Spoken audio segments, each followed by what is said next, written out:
नमस्कार दोस्तों, welcome to true IAS and PCS. तो इंडियन सोसाइटी जो जीएस पेपर वन मेंस के सिलेबस के अंदर गिवन है, उससे हम लोगों ने ये सब्जेक्ट स्टार्ट करा था इंडियन सोसाइटी का। और इंट्रोडक्शन हमने काफ़ी ज़्यादा कॉम्प्रिहेंसिव तरीके से पढ़ा था लास्ट लेक्चर के अंदर। इस लेक्चर के अंदर दोस्तों हम लोग बात करने वाले हैं कुछ प्रोमिनेंट कैरेक्टरिस्टिक्स जो हैं भारत के समाज की, इंडियन सोसाइटी की, वो क्या है। ये सारे पॉइंट्स आपको जानना ज़रूरी है ताकि आप इंडियन सोसाइटी की कुछ कैरेक्टरिस्टिक्स को पहचान सको। और इसलिए भी कि इंडियन सोसाइटी की जो प्रोमिनेंट कैरेक्टरिस्टिक्स हैं, तो भारत का जो समाज है या फिर किसी भी देश का जो समाज होता है ना, उसको दोस्तों क्या होता है कि डिफाइन करने के लिए, उसको जानने के लिए कुछ पैरामीटर्स होते हैं, उसकी कुछ खास बात होती है जो कि उसके साथ जुड़ी रहती है। लेकिन एक बात मैं आपको बता दूं, भारत की समाज की जो कुछ कैरेक्टरिस्टिक्स है ना, जो यहां पर गिवन है, ठीक है, तो ये जो है सारी की सारी कंटेम्प्ररी कैरेक्टरिस्टिक्स हैं।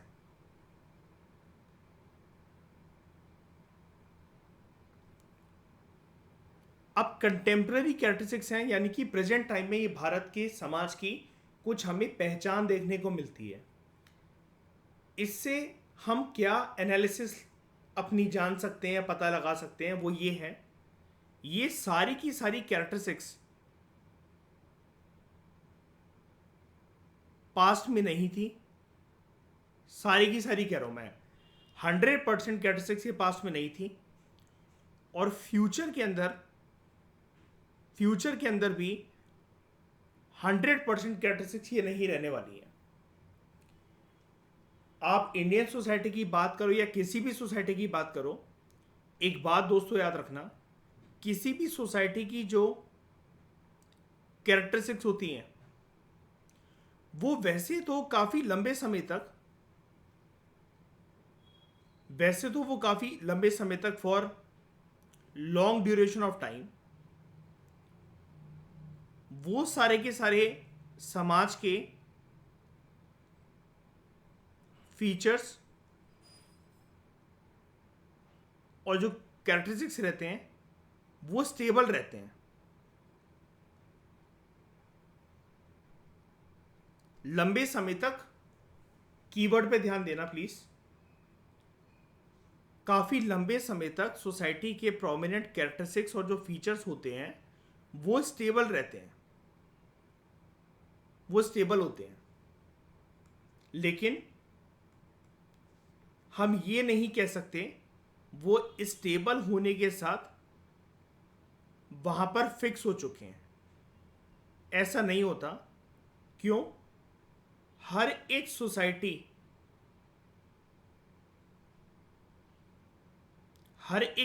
गुजरती है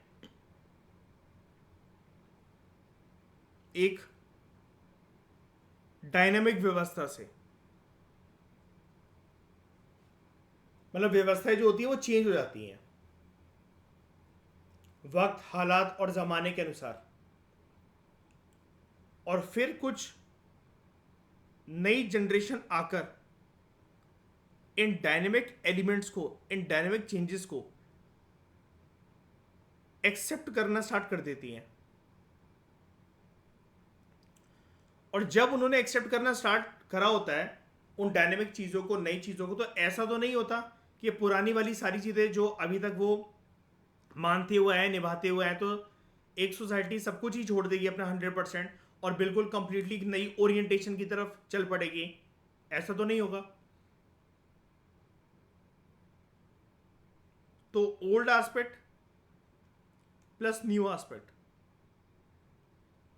इन दोनों एस्पेक्ट का जब एक प्रकार से मर्जर होता है तब जाकर सोसाइटी की बनती है एक न्यू आइडेंटिटी। एंड अगेन उस न्यू आइडेंटिटी को बनने के लिए या जानने के लिए या पहचानने के लिए वी नीड सर्टेन कैरेक्टरिस्टिक्स। घुमा फिरा के बाद वहीं आ गई, and this is the identity card of any society. ये समाज का, एक पर्टिकुलर देश के समाज का एक पहचान पत्र हो जाता है फिर ये, कि ब्रॉडली हम किसी भी समाज को जिसकी हम कैरेक्टरिस्टिक्स दे रहे हैं और उसका कंट्री का नाम आगे लगा रहे हैं उस सोसाइटी की, जैसे Indian society, American society, Australian society, तो वो कैरेक्टरिस्टिक्स वहां के समाज का एक पहचान पत्र बन जाता है. क्लियर हुआ? इतनी बात समझ में आई? ठीक है. अब जो सेलिएंट फीचर्स होते हैं ना, जिसको हम नेक्स्ट लेक्चर में डिस्कस करेंगे, वैसे जब हम सेलिएंट फीचर्स की तरफ आएंगे तब आप ये जानोगे कि ये कुछ डीप रूटेड फीचर्स होते हैं हर एक सोसाइटी के. कैरेक्टरिस्टिक्स से ये कैसे अलग है? ये एक ऐसा मान लो आप, जैसे इंडियन कॉन्स्टिट्यूशन के अंदर जब आप डेप्थ में जाके डिग इन करके कुछ चीज़ पढ़ते हो या उसको जानते हो, एक एक चीज़ को समझते हो, तो वो होता है फीचर. और जब आप प्रीएम्बल पढ़ते हो, जो कि आइडेंटिटी कार्ड है कॉन्स्टिट्यूशन का, वो आप मैक्रो लेवल से पढ़ते हो, एक बर्ड्स आई व्यू से पढ़ते हो आप उसको, तो वो कैरेक्टरिस्टिक्स कहलाता है. एक आईडी कार्ड, आइडेंटिटी कार्ड एक सोसाइटी का, प्रीएम्बल की तरह, जैसे प्रीएम्बल हमारा आइडेंटिटी कार्ड है कॉन्स्टिट्यूशन का. तो कौन कौन सी प्रोमिनेंट कैरेक्टरिस्टिक्स हैं इंडिया की सोसाइटी की, भारत के समाज की, वो हम जानते हैं. और इसी के बेसिस पर, इन्हीं के बेसिस पर आपको अपना जो आंसर है वो देना है, फिर चाहे वो मेंस की बात हो या इंटरव्यू की बात हो. नंबर 1 है दोस्तों, मल्टी एथनिक सोसाइटी. मैंने आपको काफ़ी बार बता रखा है, चाहे हमने जब हिस्ट्री पढ़ी हो उपेंद्र सिंह से, या फिर काफ़ी बार इस टर्म के बारे में, एथनिसिटी के बारे में मैंने आपको बता रखा है. तो क्या होता है दोस्तों एथनिसिटी? क्या मतलब होता है एथनिसिटी का?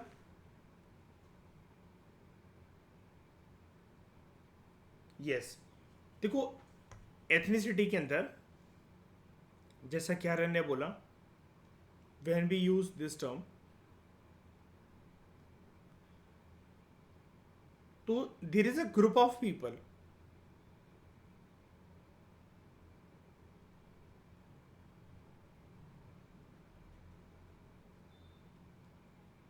There is a group of people जो कि एक कॉमन इतिहास शेयर करते हैं.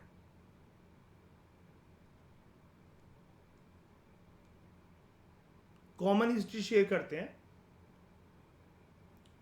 किस चीज़ की?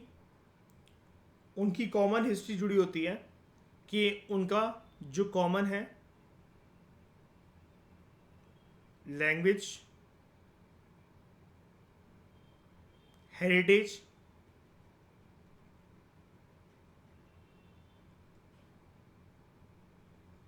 रिलीजन,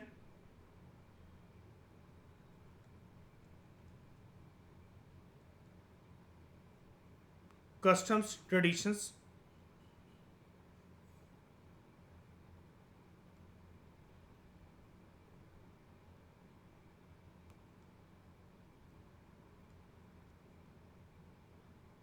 जिसके अंदर पहनावा, फूड, सब कुछ आ जाता है ये. ठीक है. अब अगर ये एक ग्रुप अपने को ऐसे कॉमन हिस्ट्री के फॉर्म में देख रहा है, अगर ये पर्टिकुलर ग्रुप, तो ऐसे फिर एक ग्रुप और होगा जो कि ये मानते हो कि यस, उनकी भी एक कॉमन हिस्ट्री है, लैंग्वेज, कल्चर, कस्टम, ट्रेडिशंस हैं. फिर हो सकता है ये सिमिलर सी चीज़ें एक ग्रुप के लोग जो हैं वो भी मान रहे हो कि उनकी भी कॉमन लैंग्वेज, कस्टम्स, रिचुअल्स, ये सब है. तो यानी कि एथनिसिटी के बेसिस पर भी हमें बड़े सारे प्रकार के ग्रुप्स देखने को मिलते हैं भारत के अंदर. और एथनिसिटी कोई छोटा ग्रुप नहीं होता है। अगर एथनिसिटी की हम बात करें तो जब हम बोल रहे हैं it is a group of people, तो basically it is a large group of people, large group of people. ठीक है, वहां पर माना जाता है कि उस लार्ज ग्रुप ऑफ पीपल का एक शेयर्ड कल्चर है, लैंग्वेज है, हिस्ट्री है, सेट ऑफ ट्रेडिशंस है, बिलीव्स हैं, ये सब। तो अगर यहां पर भारत को बोला जा रहा है कि भारत एक मल्टी एथनिक समाज है, इसका मतलब क्या? बड़े सारे एथनिसिटीज के ग्रुप्स के जो लोग हैं, या बड़ी सारी एथनिसिटीज, आप बोलो एथनिसिटी अपने आप में एक ग्रुप होता है, उसके ये मतलब अंडरस्टूड होता है कि जब आप एथनिसिटी वर्ड यूज़ कर रहे हो तो आप ऐसे लार्ज ग्रुप ऑफ लोगों की बात कर रहे हो जिनकी कॉमन हिस्ट्री है, कल्चर है, लैंग्वेज है, हेरिटेज है, रिलीजन है, ट्रेडिशंस हैं, कस्टम्स हैं, ये सारी चीज़ें। ठीक है, तो भारत के अंदर बड़ी सारी एथनिसिटीज़ आपको देखने को मिलती हैं, और वो कुछ ऐसी नहीं है कि 2 3 हो, 4 5 हो, काफ़ी सारी हैं। इसलिए भारत को बोला जाता है कि भारत एक मल्टी एथनिक समाज है। उसके नेचर में ही आपको एक मल्टी एथनिक समाज की व्यवस्था देखने को मिलती है, बिकॉज हमारे देश में देयर इज को existence of wide variety of racial groups, wide variety of racial groups. और जब दोस्तों हम बात करते हैं रेस की, इसके बारे में भी मैंने आपको भूपेंद्र सिंह में रिसेंटली बताया था। रेस एक ऐसा कंसेप्ट होता है, या रेशियल आइडेंटिटी, कि जब आप लोगों को डिवाइड करते हो, मतलब बंटवारे की बात नहीं हो रही यहां पर, मतलब एक ग्रुप ऑफ लोगों को दूसरे ग्रुप ऑफ लोगों से डिफरेंशिएट करके देखते हो, या फिर वो आपको नजर आते हैं आपकी आंखों से on the basis of their physical characteristics.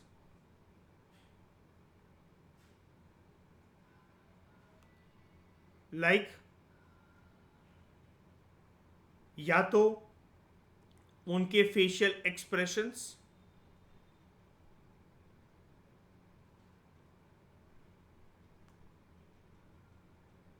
या फिर उनका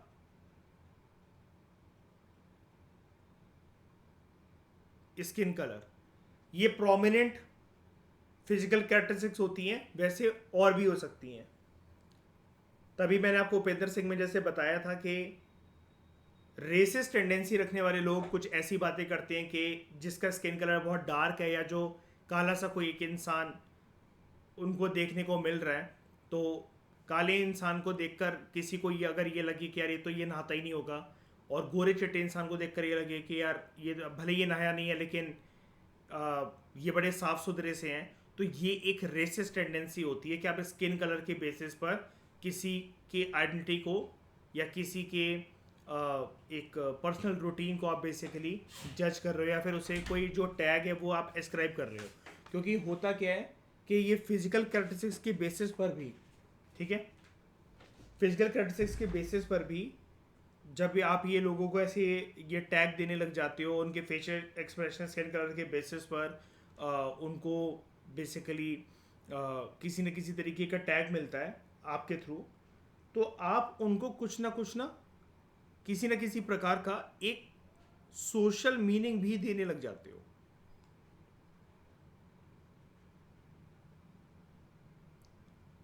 एक सोशल मीनिंग भी देने लग जाते हो। सोशल मीनिंग एक ऐसा मीनिंग होता है जो किसी की आइडेंटिटी के साथ ना चिपक जाता है काफ़ी लंबे समय के लिए, या फिर हमेशा के लिए, क्योंकि समाज में उसके लिए एक ऐसी बातें चल रही होती हैं।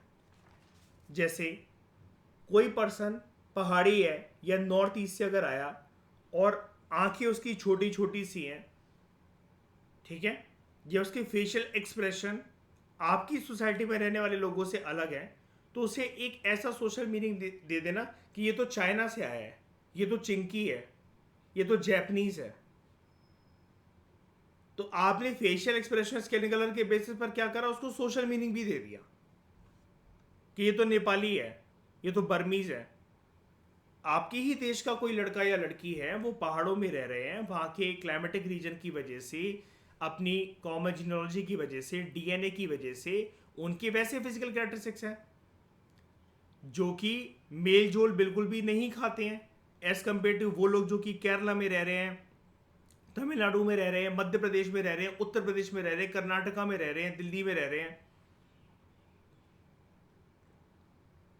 तमिलनाडु या दक्षिण भारत में रहने वाले लोगों का रंग जो है वो डार्क हो सकता है, उनका जो स्किन कलर है वो उतना फेयर नहीं हो सकता, लेकिन उसके बेसिस पर उनको एक ये टैग दे देना कि ये सारे के सारे लोग काले हैं और इनकी स्किन कलर को देखते हुए ऐसा लगता है कि ये नहाते नहीं होंगे। और जब आपको स्किन कलर के बेसिस पर लोगों को मीनिंग देना आ जाए कि नहीं, this person is very dark, इसके पास बैठने से, इसको टच करने से हमें घिन आती है, we hate this skin colour, और उस पर्सन का स्किन कलर गोरा है, इट इज़ वेरी अट्रैक्टिव, चाहे भली वो पर्सन बिल्कुल भी हाइजीन मेंटेन ना करता हो। लेकिन आप जब फिजिकल कैरेक्टरिस्टिक्स के बेसिस पर दूसरों का मजाक उड़ाना, अपनी सुपरिटी को, अपने ग्रुप को बूस्ट करने लग जाते हो और दूसरों को सोशल मीनिंग देने लग जाते हो on the basis of the physical characteristics या फेशियल एक्सप्रेशन या स्किन कलर, सोशल मीनिंग देने लग जाते हो, तो वो होती है एक रेसिस्ट टेंडेंसी।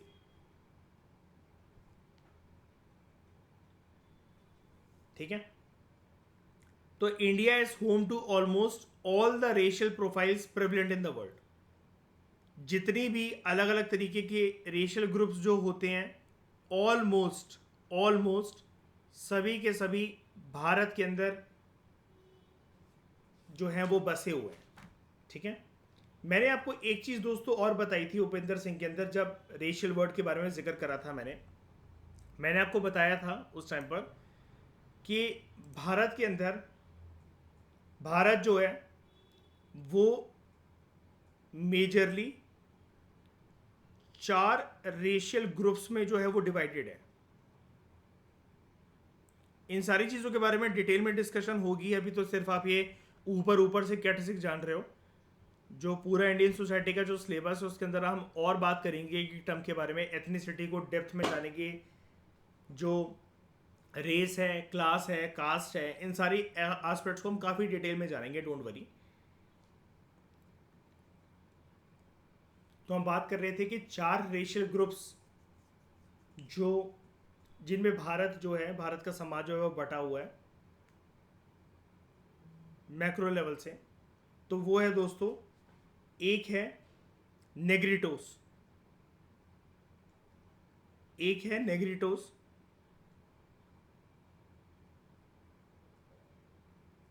ऐसा माना जाता है it was the first racial group,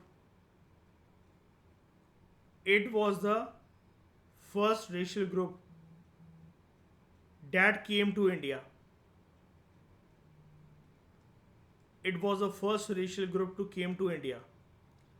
Number 2 जो है वो है प्रोटो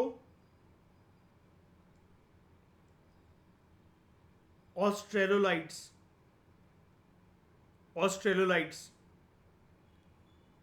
प्रोटो ऑस्ट्रेलोलाइट्स। तीसरा है मोंगोलाइट्स,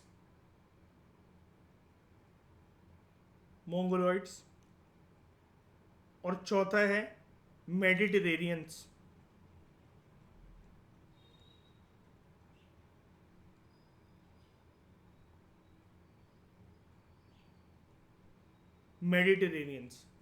ये प्रोमिनेंट तरीके से मैक्रो लेवल से 4 रेशियल ग्रुप्स हैं जो भारत के अंदर जो है वो आपको देखने को मिलते हैं।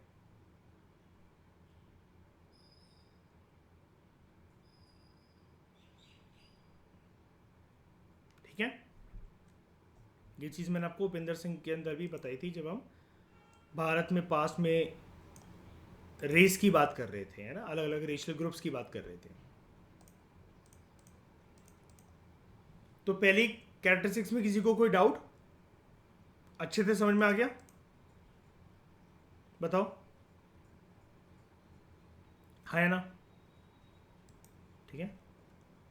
दूसरा दोस्तों हम बात करते हैं, ये वाला पॉइंट तो इजी है, बचपन से ही सुन भी रहे हो आप, जानते भी हो कि भारत के अंदर एक जो प्रोमिनेंट डाइवर्सिटी देखने को मिलती है वो होती है लैंग्वेज के बेसिस पर डाइवर्सिटी, जिसको हम लोग कहते हैं लिंग्विस्टिक डाइवर्सिटी।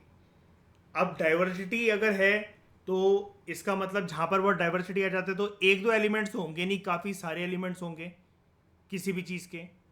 तो अगर हम बोलते हैं भारत के समाज को कि वो उसके अंदर लिंग्विस्टिक डाइवर्सिटी काफ़ी ज़्यादा देखने को मिलती है, यानी कि बड़े सारे भिन्न भिन्न प्रकार के लैंग्वेजेस, भाषाएं बोलने वाले जो लोग हैं वो भारत के अंदर रहते हैं।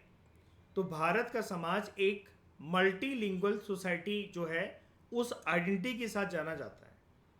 तो अगर हम पूरे भारत में लेंथ और ब्रेड्थ की बात करें, यानी कि आप ऐसा कह लो कि कश्मीर से कन्याकुमारी, गुजरात से अरुणाचल, अंडमान एंड निकोबार आइलैंड्स और लक्षद्वीप आइलैंड्स, भारत के टेरिटोरियल एक्सटेंट के अंदर जितने भी लोग बसे हुए हैं और जितने भी कोने हैं, हम उनको north to south, east to west Bharat की भूमि को डिवाइड करते हुए अगर देखें तो हमें ये जानने को मिलेगा कि 1600 से भी ज़्यादा भाषाएं जो हैं वो भारत देश के अंदर बोली जाती हैं। और जो मेजर लैंग्वेजेस हैं वो कौन कौन सी इनमें, दे आर हिंदी, तेलुगु, तमिल, कन्नड़, मलयालम और बंगाली। अच्छा दोस्तों, एक बात मैं आपको बता देता हूँ, इजी सी बात है वैसे तो, इसके अंदर कोई एनालिसिस नहीं है ज़्यादा। जब आप टर्म ये देते हो मेजर लैंग्वेजेस, तो आपके दिमाग में आया होगा सर ये मेजर का मतलब क्या है, यहाँ पर नॉर्मल लैंग्वेजेस भी तो लिख सकते थे, हमने यहाँ पर मेजर वर्ड को इतना हाईलाइट क्यों कर रखा है, ये क्यों प्रीफिक्स लगाया हमने मेजर। देखो मेजर ऐसे सिंपल सी बात है कि जिसको बोलने वाले जो लोग हैं, जिसके जो वक्ता हैं यानी कि जो स्पीकर्स हैं, वो as compare to other language के स्पीकर्स, इनकी जो संख्या है वो अधिक है, वो काफ़ी ज़्यादा है। तो जब ऐसा हो जाता है कि किसी एक लैंग्वेज को बोलने वाले जो स्पीकर्स हैं उनकी संख्या ज़्यादा है, तो वो जो लैंग्वेज बोलते हैं वो बन जाती है मेजर लैंग्वेज और बाकी सारी होती है माइनर लैंग्वेज। ठीक है, लैंग्वेज के ऊपर भी हम चर्चा करेंगे डिटेल में, जैसा कि मैंने आपको बताया ये अभी हम ऊपर ऊपर से देख रहे हैं, लेकिन फिर भी मैं इसको एक कैजुअल रीडिंग के तौर पर ख़त्म नहीं करवा रहा हूँ। आप जब आगे जाकर ये चीज़ डिटेल में सीखोगे तो हर चीज़ पहले से यहीं पर डिटेल में मैं आपको बता दे रहा हूँ। ओके, अगला है मल्टी क्लास सोसाइटी। तो ये क्लास का मतलब क्या होता है? मेजर तरीके से दो क्लास कौन सी होती हैं किसी भी समाज के अंदर? What are the two kinds of classes? क्या, कौन सी कौन सी माइनॉरिटी कह रहे हो? मेजोरिटी और माइनॉरिटी? नहीं, ऐसा नहीं होता, ये कोई क्लास नहीं होती। रिच एंड पुअर,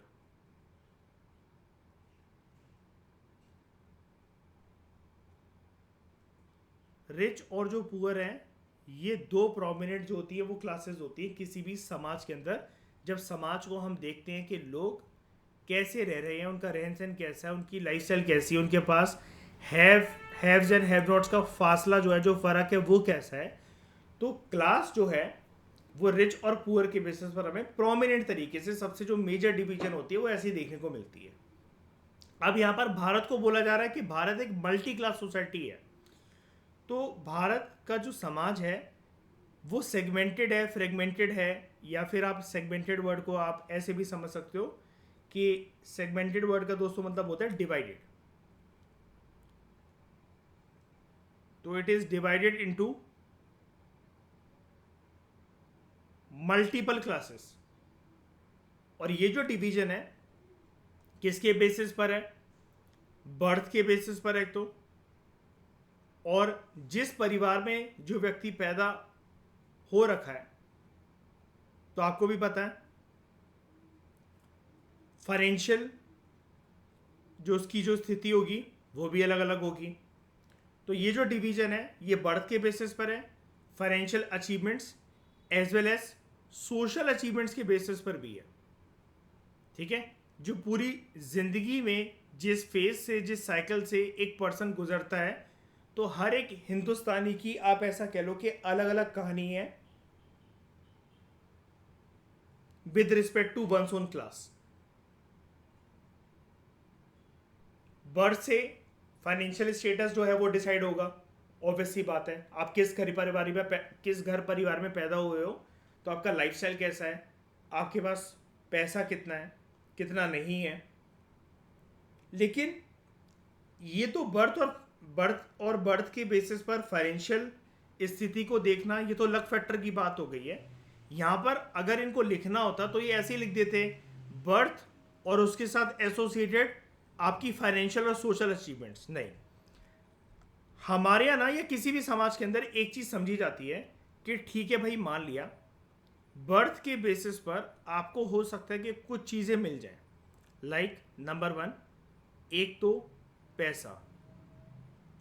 दूसरा, जिस घर परिवार में आप पैदा हुए वो बहुत ही ज़्यादा रिस्पेक्टफुल फैमिली है, तो आपको इज्जत मिल जाए, आपको किसी चीज़ की कमी ना हो, किसी चीज़ का अभाव महसूस ना हो, तो जो आपकी जो लाइफस्टाइल है वो बिल्कुल आपको एपेक्स मिल जाए। ये सारी चीज़ें हो सकती हैं, लेकिन हम सिर्फ अपने जन्म को दोष नहीं दे सकते कि मेरे पास ये कुछ है, थैंक यू गॉड मेरे पास ये कुछ नहीं है, वेरी अनफेयर। ठीक है, ये सिर्फ एक नैरो पेरोकियल माइंडेडनेस में बात करने वाली चीज़ है कि जब हम बर्थ के बेसिस पर ये सारी चीज़ों को बोल रहे हैं और सिर्फ बर्थ का ही पैरामीटर लेकर चल रहे हैं, तो ये एक लक फैक्टर के बेसिस पर बात करने वाली बात होती है। हम भारत के अंदर या किसी भी समाज के अंदर हम क्या करते हैं कि कुछ चीज़ें जो होती हैं दो दो तरीकों से डिवाइड करके उसको देखते हैं। एक होता है एस्क्राइब, एक होता है एस्क्राइब। एस्क्राइब्ड चीज कभी भी वो चीज होती है जो कि हमारे ऊपर बेस्टोर्ड होती है। बेस्टोर्ड का मतलब ये होता है कि वो हमें कुदरत की देन से या फिर भगवान की ब्लेसिंग से या फिर कुछ भी कह लो, एक लक फैक्टर की मदद से या लक फैक्टर की वजह से हमें वो चीज़ जैसे आज मिली है जिसके ऊपर हमारा कोई कंट्रोल नहीं था, जिसके ऊपर हमारा किसी प्रकार का कोई कंट्रोल नहीं था, हम कुछ नहीं कर सकते थे, वो चीज़ हमें प्योर तरीके से यूनिवर्स की तरफ से मिली हुई है। जैसे आपका परिवार और आपके परिवार की फाइनेंशियल स्थिति कि मतलब जैसी थी, आप उस परिवार में पैदा हुए तो वो फाइनेंशियल स्थिति जो है वो आपके मत्थे मढ़ दी गई। लेकिन ये काम करा किसने? ये काम यूनिवर्स ने करा। क्यों करा भाई ये कोई नहीं जानता है। ठीक है, तो ये चीज़ होती है एस्क्राइब। लेकिन हम अक्सर ये मानते हैं कि अगर बर्थ हमारा बहुत हाई प्रोफाइल वाली फैमिली के अंदर नहीं भी हुआ है, या फिर हमारे घर परिवार में बहुत ज़्यादा पैसा नहीं है, बहुत ज़्यादा शान शौकत नहीं है, आलीशान महल नहीं है, तो ये सपने क्या, अगर हमें बने बनाए नहीं मिले हैं ये सेटअप, तो ये सपने क्या खो गए हैं हमारे? कि अगर हम महंगी गाड़ियों में घूमना चाहते हैं, आलीशान महलों में रहना चाहते हैं, बंगलों में रहना चाहते हैं, या कुछ अचीव करना चाहते हैं, वर्ल्ड टूर करना चाहते हैं, तो अगर परिवार ऐसा नहीं मिला जो इतना पैसा जोड़ सके या इतना खर्चा कर सके, तो क्या ये सपने अधूरे रह जाएंगे क्या? बिल्कुल ऐसा नहीं होगा। बिकॉज एस्क्राइब्ड के अलावा जो चीज़ होती है वो टेंडेंसी होती है अचीव्ड की। और यहाँ पर जो पर्सन है वो अपनी जो फाइनेंशियल सिचुएशन है उसे खुद बनाता है। अपनी फाइनेंशियल प्रॉस्पेरिटी के लिए बंदी यहाँ पर खुद रिस्पॉन्सिबल होते हैं।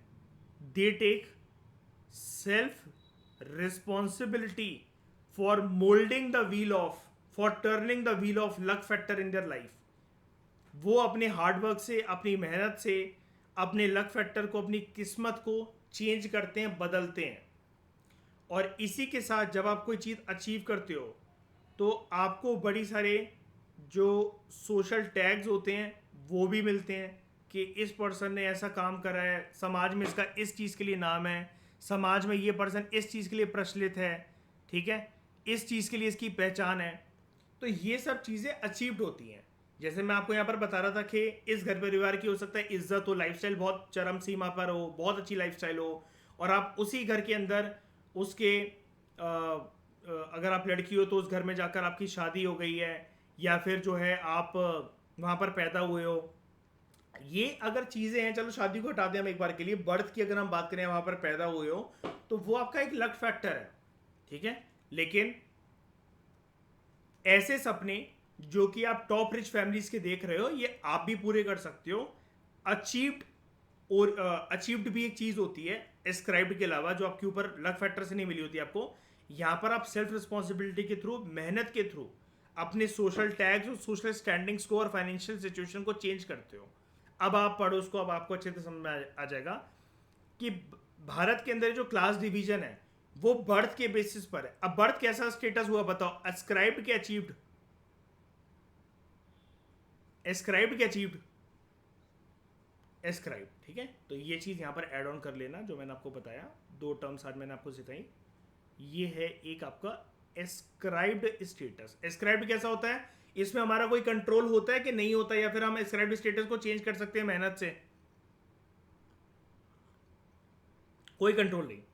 यार हो सकता है बहुत अमीर परिवार के अंदर पैदा हो गए हो, आपके घर परिवार में शानो शौकत की कोई कमी ना हो, लेकिन बर्थ से आपको किसी ना किसी प्रकार की कोई फिजिकल डिसेबिलिटी है या कोई फिजिकल डिफेक्ट है। 5 की जगह आपके हाथों में 6 उंगलियां हैं, आपकी आंखों की एक पुतली नहीं है, पैदा होने के साथ ही आपकी किडनी नहीं है, क्या कर लोगे उसमें? अब आप बहुत अमीर परिवार में पैदा हुए, मैं आपको यह भी कंडीशन दे रहा हूं, तो आपकी फाइनेंशियल सिचुएशन का अलग फैक्टर तो आपके साथ साथ आया यूनिवर्स के थ्रू, लेकिन शरीर जो है वो नॉर्मल लोगों की तरह साथ नहीं आया। तो बर्थ के बेसिस पर भी ये जो डिवीजन है, क्लास डिवीजन है, ये भारत के समाज में होती है, लेकिन ये एस्क्राइब्ड स्टेटस होता है। और देखो आगे, अब ये वर्ड आ गया ना यहाँ पर, अचीवमेंट्स। तो ये जो फाइनेंशियल अचीवमेंट है या सोशल अचीवमेंट है, और जब भी हम बात कर रहे हैं वर्ड अचीवमेंट की, तो ये कैसा स्टेटस है, एस्क्राइब्ड के अचीव्ड? अचीव्ड। और जेन्युइन मुझे बताओ, समाज में अपनी सोशल स्टैंडिंग, समाज के अंदर अपना औहदा, अपनी औकात, अपनी स्थिति, अपनी रिस्पेक्ट और फाइनेंशियल सिचुएशन, ये पर्सन चेंज कर सकता है अगर वो अपनी पर आ जाए तो, करने पर आ जाए तो, है ना। अब इसका एक रियल एग्जांपल डिस्कस कर लेते हैं। हमारे समाज में आज भी ना क्लास डिवीजन को लेकर लोगों के मन में 24 घंटे एक आग जलती है। ध्यान से समझना मेरी बात। हमारे समाज में क्लास डिवीजन को लेकर लोगों के मन में एक बहुत भयंकर गहरी एक आग जलती है, उनके दिल में, उनके जहन में, उनके दिमाग में। हमारी सोसाइटी में क्योंकि क्लासेस के बीच में, हैव्स एंड हैव नॉट्स के बीच में फासला बहुत है, वो गैप बहुत है। अब कुछ लोग क्या करते हैं, उस गैप को अपनी तकदीर मान लेते हैं कि हाँ भाई, यही फैमिली में बर्थ लेना लिखा था, किस्मत ने यही लिखा हुआ है, यही हमारी नियति है, यही शायद से कुदरत का नियम होगा, कुदरत यही चाहता होगा कि हम ऐसी गधा मजदूरी करते रहें और बड़े बड़े ऊंचे ऊंचे ख्वाब ना देखें। लेकिन वहीं पर कुछ लोग होते हैं जो अपनी क्लास के स्टेटस को जो उनको एस्क्राइब होकर नहीं मिला, तो अचीव कर उसको चेंज करते हैं, और वो समाज में अपनी फाइनेंशियल, अपनी खुद की लाइफ में पहले तो फाइनेंशियल अचीवमेंट्स, और समाज में अपने औहदा, अपनी औकात, अपनी स्थिति, अपनी परिस्थिति, इन सब को बदलते हुए दिखाते हैं, और समाज के अंदर फिर वो इज्जत और समाज की नज़रों में अपनी क्लास को चेंज करते हैं, अपने घर परिवार की सोशल स्टैंडिंग को बढ़ाते हैं। इसलिए भारत के समाज में आज भी ऐसी बातें सुर्खियां बटोरती हैं कि मजदूर का बेटा, रिक्शा चलाने वाले का बेटा एक आईएएस बन गया। इसको, ऐसी न्यूज़ को कभी शायद से वेस्टर्न कंट्रीज के अंदर लिखा भी ना जाए। भारत के अंदर लेकिन क्लास डिवीजन या फिर एक लोएस्ट क्लास का जो पर्सन है वो एक रातों रात एक एग्जाम को क्लियर करके एक हायर क्लास का जो है वो पर्सन बन जाता है। तो ये आज भी हमारे समाज में एक बहुत बड़ी बात है। और टू बी फ्रैंक, अलग अलग लोगों के मकसद अलग अलग हो सकते हैं गवर्नमेंट एग्जाम्स को निकालने के या फिर एसडीएम, डीएसपी, कलेक्टर वगैरह बनने के। लेकिन कुल मिलाकर दोस्तों, अगर आप अपने आप से पूछोगे ना, या फिर अगर आप जानोगे एज अ ऑब्जर्वर कि लोग यूपीएससी के एग्जाम क्यों दे रहे हैं, स्टेट पीएससी के एग्जाम क्यों दे रहे हैं, क्यों बनना है उनको SDM, IAS, DSP, SP, IRS officer क्यों बनना है, वो सिर्फ और सिर्फ अपनी समाज में ज़्यादातर लोग ऐसे एग्जाम का ख्वाब इसलिए देखते हैं कि भारत के अंदर क्लास डिवीजन बहुत ज़्यादा है।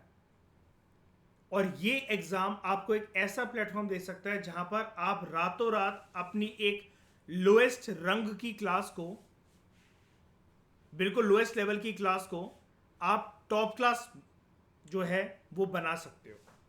अपने फैमिली के ओहदे को, अपनी सोशल सरकमस्टांसिस को, परिस्थितियों को, फाइनेंशियल सिचुएशन को, हर चीज़ को इंप्रूव कर सकते हो और फाइनेंशियल सिचुएशन के अंदर एक स्टेबिलिटी लेकर आ सकते हो।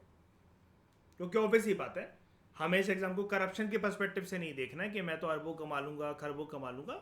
नॉर्मल सैलरी की बात करी जाए तो आपकी फाइनेंशियल सिचुएशन ऐसी हो जाती है कि आपका खर्चा तो कुछ हो ही नहीं रहा है, आपको सब राशन, बंगलो, कैंटीन, गार्ड्स, नौकर सब मिल रहे हैं आपको। तो सैलरी जो आ रही है आपकी, ऑलमोस्ट उसकी 95% तो बचत ही बचत हो रही है ना।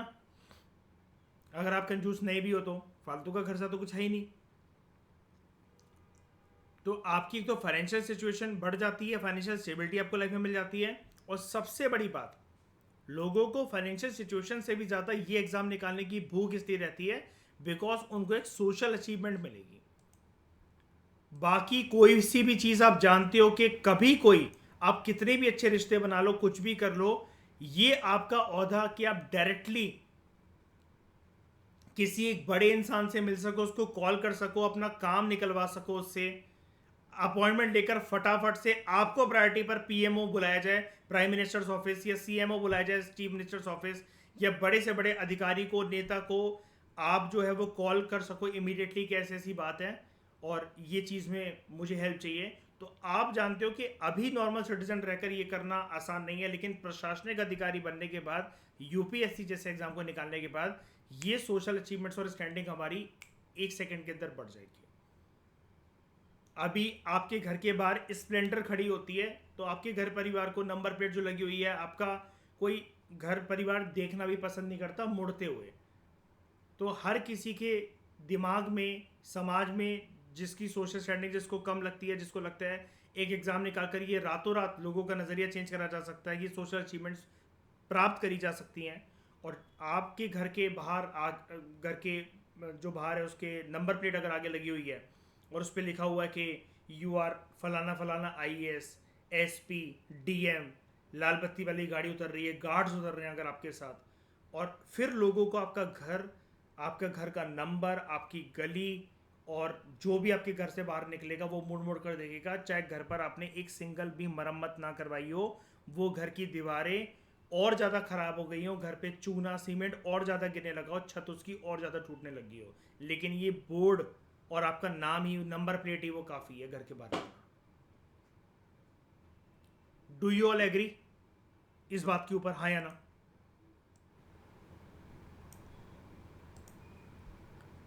नहीं? तो ये मुझे एक बात बताओ, अगर हम ऐसे अपनी परिस्थिति को चेंज कर सकते हैं, कोई एक एग्जाम निकाल कर, या ऐसी किसी अचीवमेंट को पा सकते हैं, तो ये एस्क्राइब्ड स्टेटस हुआ या अचीव हुआ?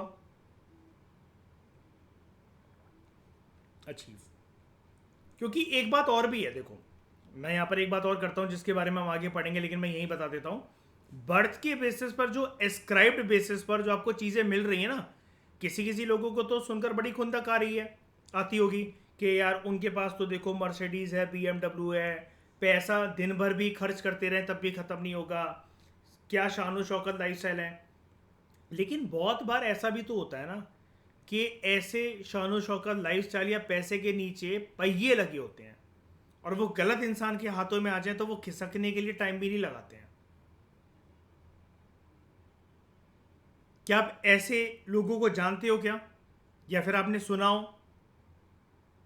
कि बहुत ज़्यादा किसी के पास पैसा था, एक जनरेशन तक, दो जनरेशन तक, और जैसी बच्चों के हाथ में आया पूरा काम धंधा उन्होंने सब चौपट करके रख दिया, बना बना एम्पायर जो है वो डुबा दिया। ऐसा होता है बहुत बार कि नहीं होता है? जब अंबानीज के फाइनेंशियल एसेट जो है वो दोनों भाइयों के बीच में डिवाइड हुए थे, Anil Ambani was richer than Mukesh Ambani. आज अनिल अंबानी के पास कुछ रह गया? कुछ है? बल्कि कर्जा उसका मुकेश अंबानी ने चुकाया, वरना उसे जेल हो जाती। सारे एसेट्स उसके नीलाम हो चुके हैं। गलत इंसान के हाथ में अगर एस्क्राइब्ड स्टेटस की चीजें आ भी जाएंगी, बना बनाए एम्पायर या बनी बनाई चीजें मिल भी जाएंगी, तब भी वो पर्सन गारंटी नहीं कि उसको संभाल कर रख सके, वो उसको डोबो देगा। अचीव्ड स्टेटस की एक खास बात ये होती है कि हमें उसकी कदर होती है, क्योंकि हमें पता होता है कितनी रातें हमने उसके पीछे लगाई हैं, उस ख्वाब के पीछे, उस सपने के पीछे, कितनी मेहनत से एक एक चीज को हमने सींचा है, संजोया है। तो हमारी कोई भी गलती हमसे जो चीज़ छीन सकती है, तो हम इतने रातों की मेहनत, आंखों को जो इतना कष्ट देते हैं या शरीर को इतना कष्ट देके, कैसे भी पर्सन ने, ज़रूरी नहीं कि हमेशा एग्जाम दे के ही पर्सन ये सब चीज़ें अचीव करे, कैसे भी करके अगर पर्सन ने अचीवमेंट कर रखी है, अचीवमेंट तो देखो हमेशा मेहनत से आती है, और पर्सन ने जहाँ पर अपनी मेहनत लगा रखी होगी वो ये चीज़ें खोने नहीं देता है। अपने वर्क को, अपने प्रोफेशन को बिल्कुल एक मंदिर की तरह ट्रीट करता है, भगवानों की तरह ट्रीट करता है, देवी देवताओं की तरह, अल्लाह की तरह, जीसस क्राइस्ट की तरह, वाहे गुरु की तरह ट्रीट करता है पर्सन।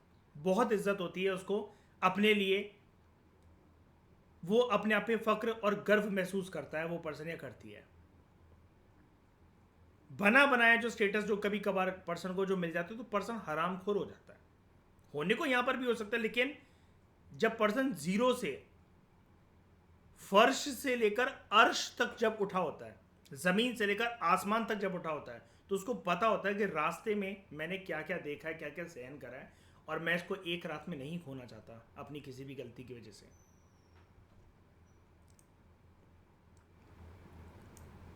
तो ये जो फीलिंग मैंने आपको बताई, पोर्ट्रे करी, है भारत के समाज के अंदर देखने को मिलती है, और भारत एक मल्टी क्लास सोसाइटी है। अगली पहचान, patriarchal society.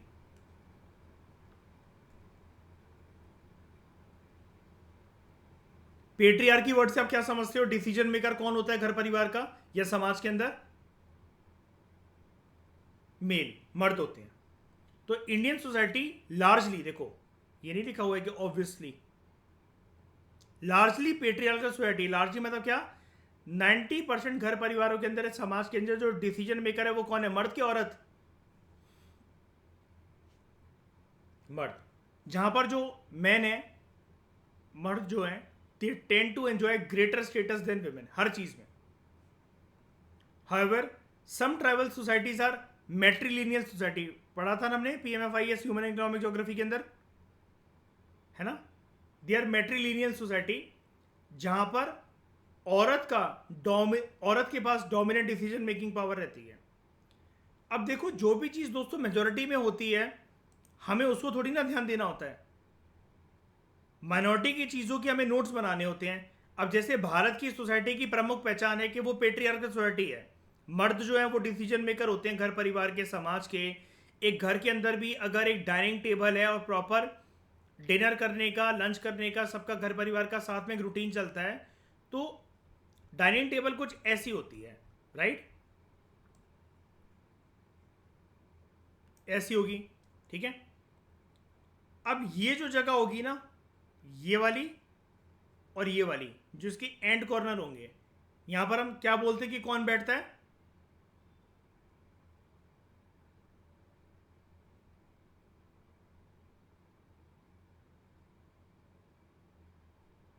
Head of the family. और कौन होता है head of the family Bharat के समाज के अंदर ज्यादातर?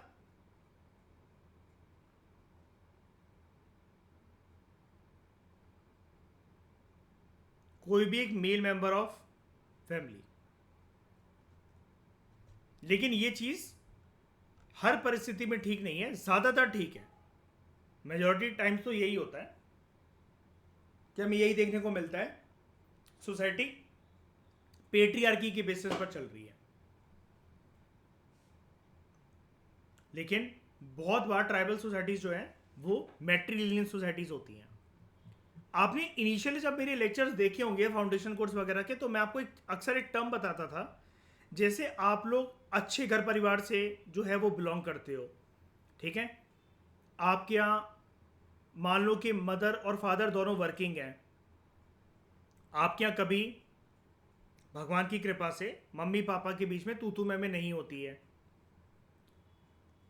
दोनों मिलकर डिसीजंस लेते हैं, और आपने कभी भी अपनी मम्मी मम्मी के ऊपर अत्याचार होते हुए या फिर पापा उनको एल सुना रहे हैं या फिर अपना डिसीजन थोप रहे हैं, ऐसा नहीं देखा मान लो। लेकिन भारत के समाज के अंदर तो क्या हम ऐसा बोल सकते हैं, क्या ऐसे घर परिवारों के अंदर पेट्रियार्की जो पूरी तरीके से मिसिंग है? देखो, भारत के अंदर पेट्रियार्की मिसिंग तो नहीं कह सकते। अगर ऐसे घर परिवारों की आप बात भी करो जो मैंने अभी आपको कंडीशंस दी, वहां पर पेट्रियार्की मिसिंग नहीं, पेट्रियार्की हिडन है। तो इसलिए हम कहते हैं कि भारत के अंदर एक हिडन पेट्रियार्की चलती है। अब मैं ये हालांकि आपको डिटेल में बाद में समझाऊंगा, लेकिन हिडन पेट्रियार्की किस फॉर्म में देखने को हमें मिलती है, कैसे देखने को मिलती है? जैसे मान लो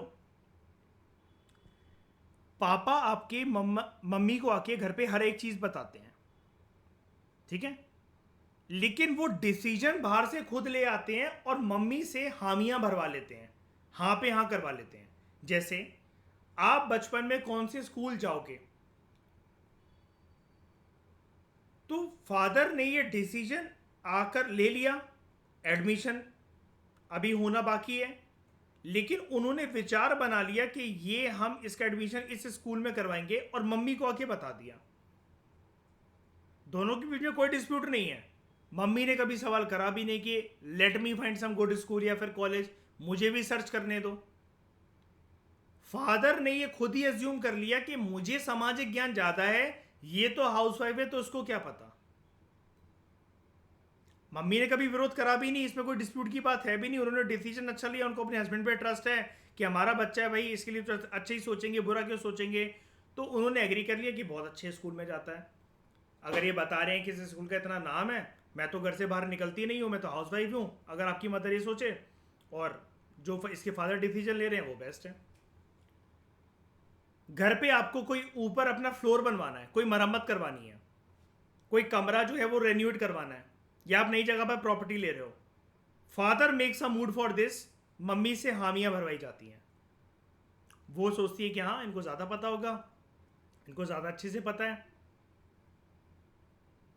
ये जानते हैं कि कॉन्ट्रैक्टर कहाँ से आएगा, लेबर कहाँ से मिलेगी, ईंटें जो हैं, जो चूना है, जो सीमेंट है, उसका बंदोबस्त कहाँ से होगा, ये सारा कर लेंगे, बनवा लेंगे सामने खड़े होकर, हमें तो जाकर रहना है बस बच्चों के साथ। तो इक्वल डिसीजन मेकिंग का रोल नहीं है औरतों का, ये चीज है। पेट्रियार्की वर्ड का मतलब ऐसा नहीं होता है कि आप ये सोचो कि मर्द जो है वो इस कदर डिसीजन मेकर है कि बेल्ट लेकर रोज अपनी पत्नियों को मारेंगे, पीटेंगे, चीखें निकालेंगे उनकी, दारू की बोतल जो है वो रोज रात को पी के उनके सर पे फोड़ेंगे। वो पिक्चर वाला एजेंडा अपने दिमाग के अंदर लेकर मत आना। पेट्रियार्की का नॉर्मल सा मतलब ये होता है कि मर्द जो है उनका स्टेटस ज्यादा है घर परिवार समाज के अंदर, और वो डिसीजन मेकर है एज कंपेयर टू औरत। अब आपके दिमाग में आया होगा कि सर जब आपने हिडन पेट्रियार्की जो आप ये एग्जांपल दे रहे थे कि जब सारे डिसीजन हमारे पापा ले रहे थे और मम्मी को सिर्फ हामियां भरवाई जा रही थी, हाँ में हाँ कहलवाया जा रहा था और उन्होंने कभी विरोध भी नहीं करा, तो सर उसमें सही भी तो है, फादर हमारे मदर तो हमारी कभी निकली नहीं है घर से बाहर वगैरह, हाउसवाइफ थी वो। तो पॉइंट ये है ना कि हमारे परिवार में जो मर्द हैं वो अपनी औरतों को उतना सक्षम क्यों नहीं बनाते हैं, या शादी के बाद इन लॉज ने इतना सक्षम क्यों नहीं बनाया अपने घर की बहुओं को कि वो समाज के बारे में ये सब चीजें भी जान सके जो मर्द जिसकी नॉलेज रख रहा है। May not God do so, ऐसा किसी के साथ हो, लेकिन एक मैं बात बोल रहा हूं, जिस औरत का अगर हस्बैंड है अगर वो मर जाए तब तो औरत को ये सब चीजें जाननी ही पड़ेंगी। फिर वो नाम होगा मजबूरी का, कि सब कुछ उसको संभालना पड़ता है, सारी चीज़ें जाननी पड़ती हैं, अलग अलग ऑफिस जाना पड़ता है, ये भी अब नई नई चीज़ें सीख रही है क्योंकि अब उसको बच्चे बड़े करने हैं, अपने बच्चे पालने हैं, तब तो उसको समाज के बारे में सब कुछ जानना ही पड़ेगा। बात यहाँ पर डिसीजन मेकिंग रोल की नहीं है। हमारी सोसाइटी में ये भी तो होना चाहिए ना कि जितनी नॉलेज अगर एक हस्बैंड रख रहा है समाज में अलग अलग चीज़ों की कि कौन सी चीज़ क्या होती है, कैसे वर्क करती है, तो वो सेम नॉलेज, वो सेम कॉन्फिडेंस अपनी वाइफ को भी तो दे। और ऐसा ही क्योंकि शादी के बाद ही एक चीज़ क्यों होनी चाहिए। पेट्रियार्की का मतलब ये थोड़ी ना होता है हम हर एक एस्पेक्ट को हस्बैंड और वाइफ के नज़रों से देखें। बाप की भी तो रिस्पॉन्सिबिलिटी बनती है, माँ की भी तो रिस्पॉन्सिबिलिटी बनती है कि एक बाप जो है अपनी बेटी को भी सक्षम बनाए। शादी करवाने से पहले उसको मोटिवेट करे कि अच्छी जॉब लो, अपने पैसे खुद कमाना, किसी के ऊपर निर्भर मत रहना, do not develop any kind of dependency. गाड़ी चलाना सीखो, स्कूटी चलाना सीखो, बाइक चलाना सीखो, बैंक जाना सीखो, खुद से स्वतंत्र रूप से अपनी रेलवे की टिकट, अपना एरोप्लेन का फ्लाइट, जो फ्लाइट के अंदर बैठना जाना, एयरपोर्ट के अंदर अपना टर्मिनल ढूंढना, ये सारी चीज़ें जो पढ़ाई के बियॉन्ड भी होती हैं, उसके बारे में हमेशा एक लड़की को, एक औरत को हमारे समाज में एक मर्द के हाथ पकड़ने की आवश्यकता होती है आज भी, चाहे वो किसी भी उम्र की हो जाए। ये औरतों को, लड़कियों को सक्षमता बचपन से मिलनी चाहिए। तो पेट्रियार्की ऐसा नहीं होता कि आप शादी के बाद जा रहे हो तो आपका हस्बैंड या आपके लॉज ही प्रैक्टिस करेंगे पेट्रियार्की के एजेंडा को। आपका बाप भी प्रैक्टिस करता है पेट्रियार्की के एजेंडा को, और वो आप कहोगे नहीं मेरे पापा तो बड़े अच्छे हैं, उन्होंने तो कभी कुछ बोला ही नहीं, जब भी मैं पैसे मांगू वो दे देते हैं। तो वो पेट्रियार्की एक्चुअली आपको लग रहा है कि नहीं है, लेकिन वो हिडन पेट्रियार्की होती है। हाँ, बहुत बार ऐसा होता है, तब मैं उसको हिडन पेट्रियार्की नहीं कहूंगा, जब आपके सामने मल्टीपल ऑप्शंस जो है आपके घर परिवार के जो मर्द होते हैं, जैसे आपके बड़े पापा हो गए, ताऊजी हो गए, चाचा हो गए, पापा हो गए, वो रख देते हैं कि बेटा ये कोर्सेज ऐसे ऐसे हैं, आप मन बना लो अपना, ये कॉलेजेस हैं आप मन बना लो, हमने पता लगाया कि उनका लड़का गया था यहाँ पर, अच्छा पे स्केल है उसका, अच्छी उसकी प्लेसमेंट वगैरह हो गई है, आप मन बना लो, बाकी आपको जो करना है जो ठीक लगता है आप कर सकते हो अपने हिसाब से, हम तो बस आपको ऑप्शन दे रहे हैं, आप खुद से भी सर्च करो और हम भी इधर उधर से पूछ के लेकर आ रहे हैं। वहाँ मैं मानता हूँ कि कोई भी पेट्रियार्की ऐसे एग्जिस्ट नहीं करती है, लेकिन फिर भी ऐसे घर परिवार में भी छोटी मोटी हिडन पेट्रियार्की होती है। आज भी ऐसे परिवार बहुत ही कम है, बहुत ही कम है, जहां पर एक तो पहली बात है औरतों को देखो ज्ञान नहीं होता है कि छोटी थी, जैसे मैंने आपको एग्जांपल बताए जो बातें करी कि बच्चे का स्कूल में एडमिशन जो करवाना है तो वो कैसे करवाना है, आसपास का अच्छा स्कूल कौन सा है, किसकी अप्रोच लगवा कर होगा वहाँ पर एडमिशन, किसको कॉल करना पड़ेगा। तो औरतें एक तो अपने आप को इतना सक्षम मानती नहीं है। फिर औरतें जो अपने आप को, जो चूल्हा चौका होता है, जो किचन होता है, वो उसमें संभाल लेती है। बहुत सारी औरतें तो हाउस होल्ड जो है वो हाउस वाइफ बन जाती हैं, हाउस होल्ड कोर्स में अपने आप को बिजी कर लेती हैं। कुछ जो घर समाज में बाहर निकलती भी है स्वतंत्र रूप से काम करने, तो उनको जो है समाज के और सारी चीज़ों की जो नॉलेज होती है वो कम होती है।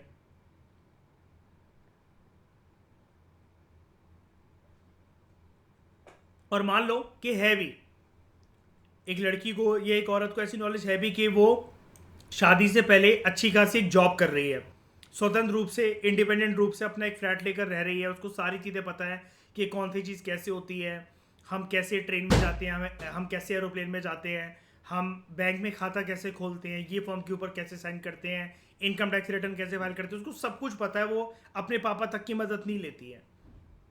लेकिन शादी के बाद जब उसकी अपने इन लॉज और अपने पति के सामने अपने अधिकार के लिए बोली ना छूटे मुंह से, तो यानी कि वो अपने ऊपर पेट्रियार्की को हावी होने दे रही है। नाम ही हो जाता है कि हम अपनी आइडेंटिटी नेगेटिव नहीं करवाना चाहते हैं, क्योंकि हम जो हैं फिर ससुराल के अंदर डायन लगेंगे, या फिर कलेशी का टाइटल दे दिया जाएगा हमें। अब समझ गए हिडन पेट्रियार्की कहीं ना कहीं घुमा फिरा के कैसे ना कैसे आपको देखने को मिल ही जाता है। और ये रियलिस्टिक एग्जांपल्स आप सारे लिख सकते हो, सारे के सारे। इंडियन सोसाइटी का सब्जेक्ट है ये। तो भारत के समाज के अंदर जो वास्तविकताएं हैं, जो रियलिटी हैं, जो सच्चाइयां हैं, उन्हीं को लिख कर आओगे तो ही आपको नंबर मिलेंगे। इसलिए भर भर के ये एग्जाम्पल दे रहा हूं मैं आपको। एजेंडा मेरा समझाना भी है आपको, चीज़ों को करेक्ट करवाना भी है, लेकिन ये रॉ चीज़ें जो मैं आपको बता रहा हूँ बिल्कुल आप ऐसे एग्जाम्पल्स में लिख सकते हो। ऐसी हेडिंग्स और ऐसी हेडिंग्स देने के बाद और ऐसी हेडिंग्स को डिस्क्राइब करने के बाद एग्जाम्पल की आवश्यकता पड़े तो वो आप दे सकते हो। ठीक है। उसके बाद दोस्तों हम बात करते हैं यूनिटी इन डाइवर्सिटी की।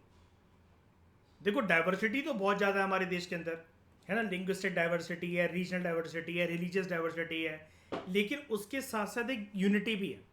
तो ये एक इनहेरेंट फीचर है इंडियन सोसाइटी का।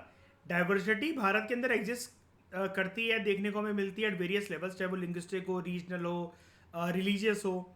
लेकिन इस डाइवर्सिटी के बियॉन्ड हमारे देश में एक फंडामेंटल यूनिटी भी है in various social institutions and practices. यानी कि अलग अलग जो मान लो कि रिलीजन की बात कर लो, अलग अलग जो धर्म है उनकी जो रिलीजियस प्रैक्टिसेस हैं, एक रिलीजन के लोग दूसरे धर्मों के लोगों के रिलीजियस प्रैक्टिसेस को बहुत बार एंजॉय भी करते हैं, लाइक क्रिसमस। ठीक है, ओकेजन ऑफ क्रिसमस, या फिर 1 जनवरी को आने वाला न्यू ईयर। आपको एक चीज पता है ना, हिंदू धर्म के अनुसार, हिंदू कैलेंडर के अनुसार 1 जनवरी को न्यू ईयर नहीं आता हिंदू लोगों का, है ना। लेकिन फिर भी we enjoy, we wish each other. Christmas के टाइम पर हमें ये चीज़ पसंद आती है, या फिर एटलीस्ट हम अगर उनके अंदर दूसरे रिलीजन के कुछ फेस्टिविटीज़ का अगर हम पार्ट नहीं भी बन रहे हैं तो हम इंटरफेयर भी नहीं करते हैं, या फिर हम उनको रोकते भी नहीं हैं, चाहे वो लोग मेजोरिटी में हो चाहे माइनॉरिटी में हो। गुरुद्वारे के अंदर अगर वाहे गुरु का जन्मदिन है और गुरुद्वारे के अंदर कोई लंगर बट रहा है, तो पर्सन जो है वो प्रसाद की फॉर्म में उसको खाने चला गया, नहीं भी गया खाने तो सेवा करने चला गया, और इन दोनों में से कोई काम करने नहीं गए तो मंदिर तो गुरुद्वारे के आगे से हाथ जोड़कर ही पर्सन निकल गया, चाहे वो किसी और धर्म से बिलोंग क्यों नहीं करता हो। तो ये सब चीज़ें हमें एक फंडामेंटल यूनिटी मतलब देती हैं, देखने को हमें मिलती है कि भारत के अंदर इतने प्रकार की डाइवर्सिटी है, लेकिन फिर भी एक फंडामेंटल यूनिटी। ये तो मैंने आपको रिलीजन का एग्जांपल दिया, लेकिन अलग अलग लोग जो है अलग अलग गली मोहल्ले के अंदर जो रह रहे हैं, अपने हिसाब से अपने कल्चर को, कस्टम्स को, रिलीजियस प्रैक्टिसेस को जो लेकर चलते हैं। भिन्न भिन्न प्रकार के जो लोग हैं, अलग अलग भाषा बोलने वाले लोग, वो आपको एक ऑफिस में, एक स्कूल में, एक यूनिवर्सिटी में साथ बैठने को, साथ काम करने को मिल जाएंगे। वो अपने कल्चर की बातें कुछ बता रहे हैं, आप अपने कल्चर की बातें कुछ बता रहे हो। मान लो आप दिल्ली मुझसे मिलने आए, आप में से जो फाउंडेशन कोर्स के लोग हैं वो भी आप में से कितने सारे लोग आते हैं, कुछ पहाड़ों से हैं, कुछ साउथ इंडिया से हैं, कुछ सेंट्रल इंडिया से हैं। ठीक है, अब आप कुछ लेकर आए, दिल्ली आए और मेरे लिए कुछ लेकर आए, जो कि आपको पता है कि आपकी जगह की एक यूनिक चीज़ है और वो इंडिया में किसी और कोने में नहीं मिल पाएगी।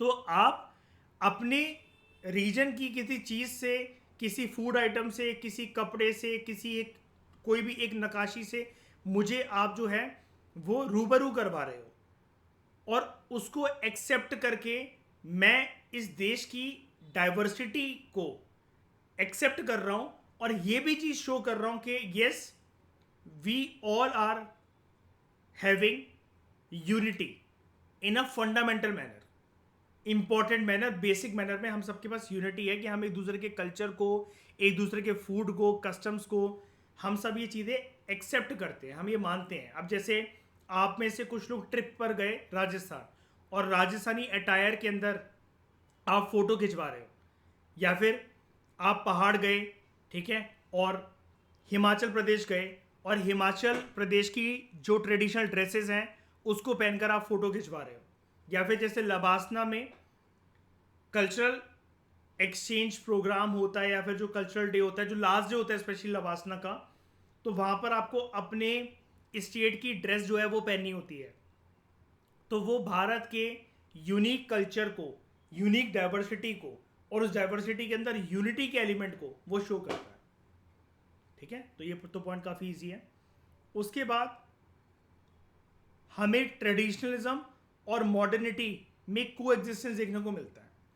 देखो, ट्रेडिशनलिज्म का मतलब ये होता है आप अपनी ट्रेडिशनल पुरानी विचारधारा को अपहोल्ड कर रहे हो, उसको मेंटेन कर रहे हो, अपनी जो कोर वैल्यूज हैं आप उसको नहीं खो रहे हो। अब नॉर्मल सी अगर हम इसकी बात करें तो जैसे बड़े बुजुर्गों का आदर करना, पापा के दोस्त या मम्मी की फ्रेंड अगर घर पर आ रहे हैं पैर छूकर उनको प्रणाम करना या एटलीस्ट नमस्ते करना, बड़े बात कर रहे हो तो बीच में नहीं बोलना, ये हमारे समाज की कोर वैल्यूज है। याद रखना, क्योंकि हम यहाँ पर इंडियन सोसाइटी की कैरेक्टरिस्टिक्स की बात कर रहे हैं, तो ये भारत के समाज की कोर वैल्यूज है, राइट। इसके अलावा घर पर कोई भी अगर व्हीकल आया है तो उसकी पहले पूजा होगी, उसको मिठाई का भोग लगेगा, आरती होगी उसकी। आप चाहे साइकिल लेकर आए हो, चाहे स्कूटी लेकर आए हो, बाइक लेकर आए हो, या घर के बाहर अगर हमारी फरारी खड़ी हुई है तो ठीक है, मंदिर में पूजा करवाई जाएगी। कोई भी जो शुभ काम होगा उससे पहले भगवान की ब्लेसिंग ली जाएगी। ये है हमारी ट्रेडिशनल कोर वैल्यूज जिसको हम अपहोल्ड करते हैं और मेंटेन करके रखते हैं। लेकिन उसी के साथ ग्लोबलाइजेशन का ज़माना है, तो मॉडर्निटी से हम वंचित भी नहीं रह सकते हैं। तो मॉडर्निटी का मतलब होता है बहुत बार कुछ जो गलत ट्रेडिशनल चीज़ें चल रही होती हैं उसको क्वेश्चन करना and moving towards rational thinking, social, scientific और टेक्नोलॉजिकल प्रोग्रेस करना। ठीक है, जैसे समाज के अंदर अगर कुछ चीज़ें अगर ऐसी चल रही हैं, नॉर्मल सी एक मैं बात बताता हूँ कि ट्रेडिशनलिज्म के नाम पर अगर जो लोग हैं वो इस प्रकार से अपने लाइफस्टाइल को चला रहे हैं कि वो हाइजीनिक कंडीशन मेंटेन नहीं करते हैं, या फिर जो पर्सन है वो अपने घर परिवार में औरतों की ट्रेडिशनलिज्म के नाम पर रिस्पेक्ट की धज्जियां उड़ा रहे हैं, उनकी इज्जत की धज्जियां उड़ा रहे हैं। कैसे? घर में टॉयलेट्स ना बनवाकर। उनकी ट्रेडिशनल थिंकिंग ये कहती है कि घर के वरांडे के अंदर अगर तुलसी माता का पेड़ लगा हुआ है तो वहां पर जो एक वॉशरूम है, जो टॉयलेट है, जो संडास है, वो नहीं होना चाहिए।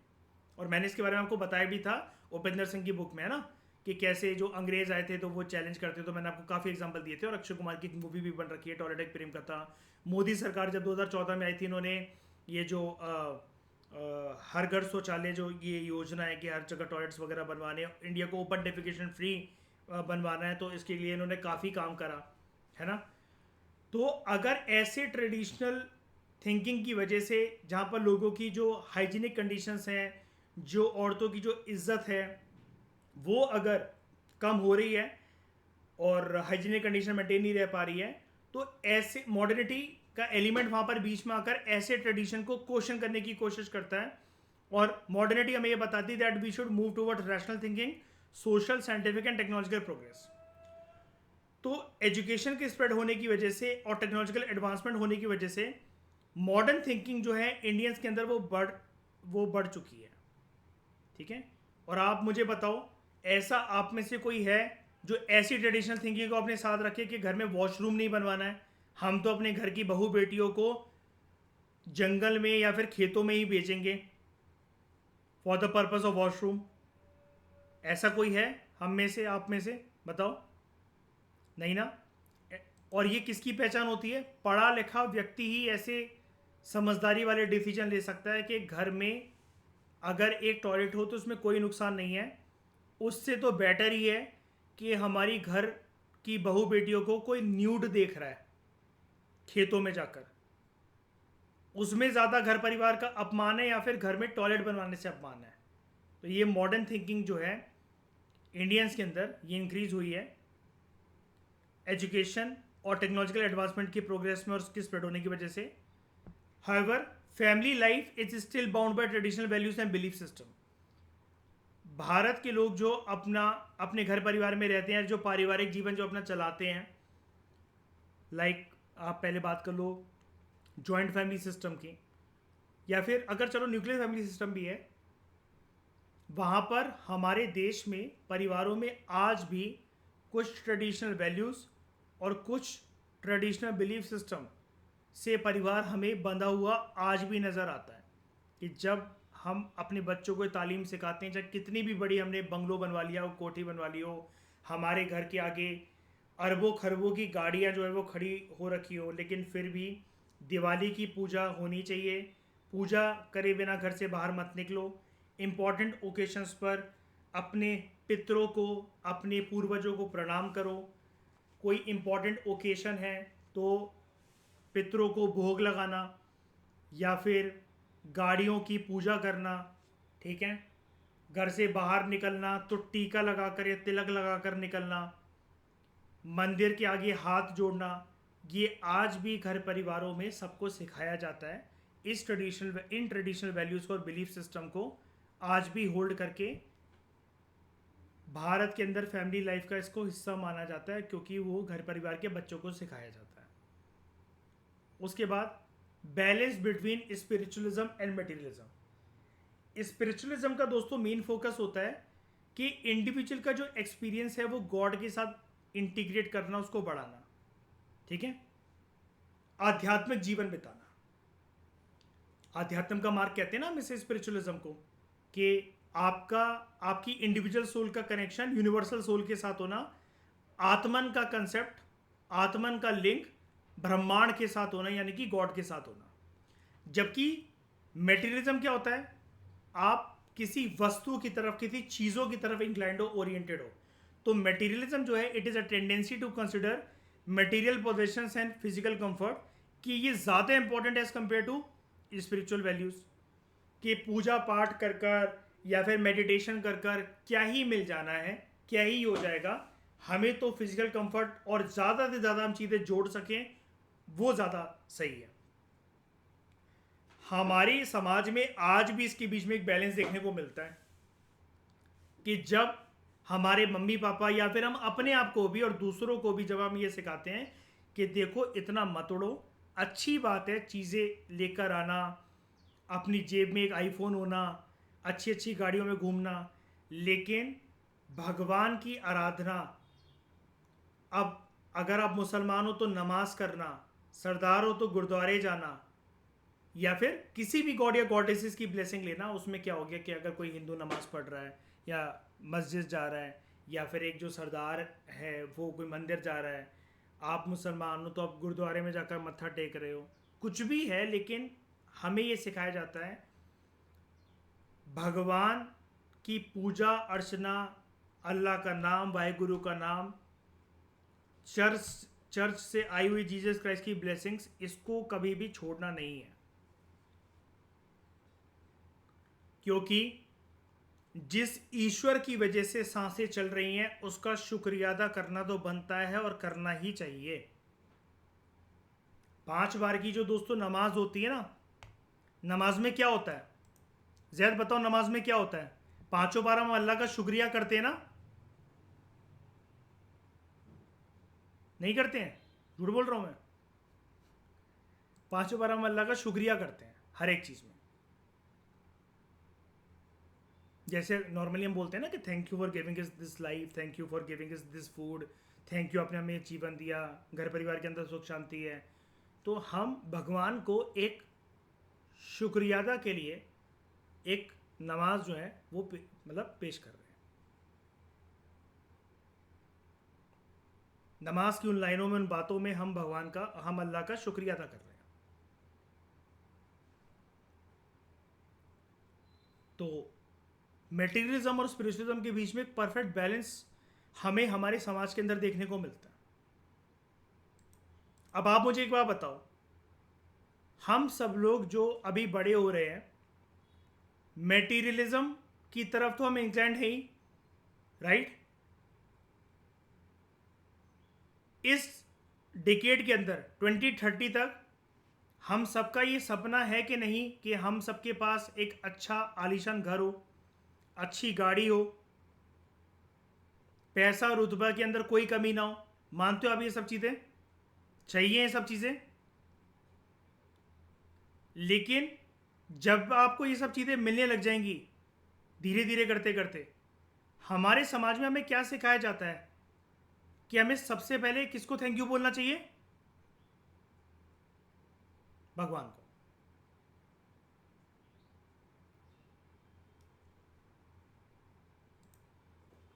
तो Indian society is largely possessing spiritual orientation. हमारे यहाँ पूजा पाठ, पूजा अर्चना, नमाज, गुरुद्वारे जाना, चर्च जाना, ये बहुत चलता है। लेकिन वेस्टर्नाइजेशन के इंक्रीज होने की वजह से मेटेरियलिस्टिक टेंडेंसी लोगों के अंदर ज़्यादा विजिबल हो गई है। अभी इसके होने की वजह से पता क्या हुआ? लोग ना इतना ज़्यादा पैसा और ये सब इतना जोड़ने में लगे हुए हैं, इतना ज़्यादा पोजेशंस करने में लगे हुए हैं कि उनके पास बहुत बार पूजा अर्चना भक्ति करने का भी टाइम नहीं रहता है। Do you all agree?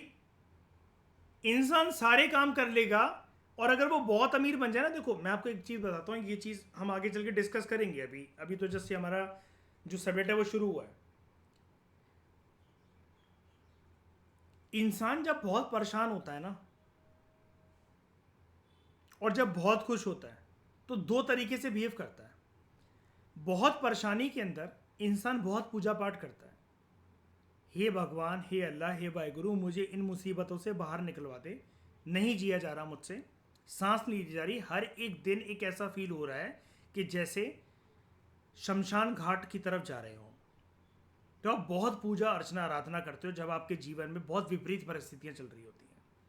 हर देवी देवता को, इस दरगाह, उसकी पीर जाना, ये गुरुद्वारे जाना, वो मंदिर जाना, आप हर कुछ करते हो। साम दाम दंड भेद सारे सारे टोना टोटका, मंदिर मस्जिद सब लगा देते हो आप। वहीं पर जब एक इंसान के बहुत अच्छे दिन चल रहे होते हैं, तो ऐसे बहुत ही कम लोग होते हैं कि उसी शिद्दत के साथ, जब ईश्वर ने उनके दिन को कन्वर्ट कर दिया, तो उसी शिद्दत के साथ वो पूजा अर्चना पाठ कर रहे हो। वो फिर भगवान को भूल जाते हैं। या फिर जिसके लाइफ में पहले परेशानी ना भी हो, उसके शुरू से अच्छे दिन चल रहे हो, तो भाई विपरीत परिस्थिति कभी देखी नहीं, तो पूजा अर्चना कभी करी नहीं उन्होंने कभी। वो दूसरों को ही उदाहरण देते हैं, क्या हो जाता है भाई पूजा अर्चना करने से, हमें देखो, तुम देखो, इतनी पूजा करते हो, कितना परेशान रहते हो, तुम 5 बार नमाज करते हो, क्या आ गया तुम्हारे पास इतने सालों में? वहीं के वहीं हो, वही घर, वही परिवार, वही घर की गंदी सी दीवारें, वही सीढ़ियाँ, क्या इंप्रूवमेंट हो गई? हमें देखो, हमने आज तक एक भगवान के आगे जोत तक नहीं जलाई है, और कुछ कमी है क्या हमारे पास? लेकिन फिर भी जो भक्ति की राह पर है वो हमेशा भक्ति करते रहेगा, क्योंकि उसको पता है कि रियल सुख जो है वो भक्ति, आराधना, पूजा पाठ में, कि कम से कम भगवान ने हमारा घर परिवार के अंदर सबकी बुद्धि अनुकूल तो कर रखी है, कलेश तो नहीं होती। हमारे पिताजी कम से कम दारू पीकर तो नहीं आते घर, मम्मी के ऊपर हाथ तो नहीं उठाते हैं, परिवार में किसी प्रकार का नंगापन तो नहीं चलता कि घर की बहू बेटियां सड़कों पर आकर चीखम चिल्ली मचा रही हों, बर्तन टूट रहे हो घर के अंदर। तो हमारे यहाँ जिन अब आप एक चीज़ समझने की कोशिश करना, जो लोग भक्ति की राह पर है, और कोई सामने वाला अगर उनको ऐसा उदाहरण दे कि तुमने करके पाई क्या लिया, क्या नहीं हो गया, तो वो अपने आप को ऐसे करके सेटिस्फाई कर लेते कि तुमसे तो बेटर ही है भाई, हमारे कम से कम बर्तन तो नहीं खटक रहे, गृह कलेश तो नहीं हो रहा, कोई पियक्कड़ तो नहीं है कम से कम हमारे घर में। और जो लोग अमीर हैं, या फिर जिनके पास सब कुछ है, और जो मेटरिज्म की राह पर है, मतलब कुल मिलाकर स्पिरिज्म की राह पर नहीं है, तो वो, उनकी थिंकिंग ये कंटिन्यूड रहती है कि भाई हमने तो पूजा पाठ करने वालों को हमेशा परेशान ही देखा है, हम तो एक जोत भी नहीं चलाते, हम तो कभी मंदिर के आगे से निकल जाते हैं, कभी प्रणाम भी नहीं करते हैं, मस्जिद के आगे से निकल जाते हैं, कभी देखते भी नहीं उसकी तरफ, हमारे पास तो सब कुछ है।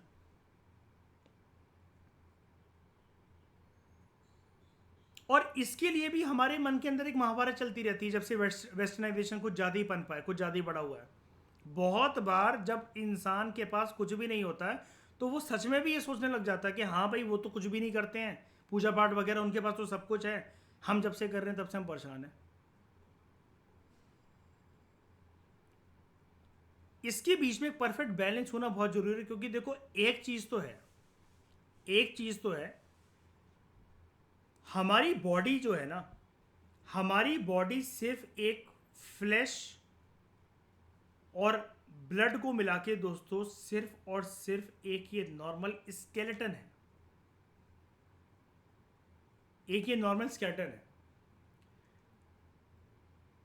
अब अगर इसमें इतना ही दम हो तो एक पर्सन का जब एक हार्ट फेल हो गया या जब उसको डेड घोषित कर दिया जाता है, तो क्यों ना उसको कोई ऑर्गन रिप्लेस करके उसको दोबारा जिंदा कर दिया जाए, उसकी बॉडी के अंदर सारे नए फ्रेश ऑर्गन्स लगा के उसको दोबारा जिंदा कर दिया जाए, दोबारा रिजुविनेट कर दिया जाए। वो पॉसिबल है क्या? बिल्कुल भी पॉसिबल नहीं है, हो ही नहीं सकता। क्योंकि हमारी बॉडी के अंदर सबका करता धरता होता है हमारा सोल, जिसको साइकोलॉजी और साइंस की लैंग्वेज में कहते हैं, ये होता है हमारा लाइफ इंस्टिंक्ट। ये होता है हमारा लाइफ इंस्टिंक्ट। ये इंस्टिंक्ट का मतलब होता है जीवन की एक हमारी एक एनर्जी होती है। यही हमारे शरीर को, हमारी इंद्रियों को, हमारी दिमाग को, बुद्धि को चलाने के लिए रिस्पॉन्सिबल होती है।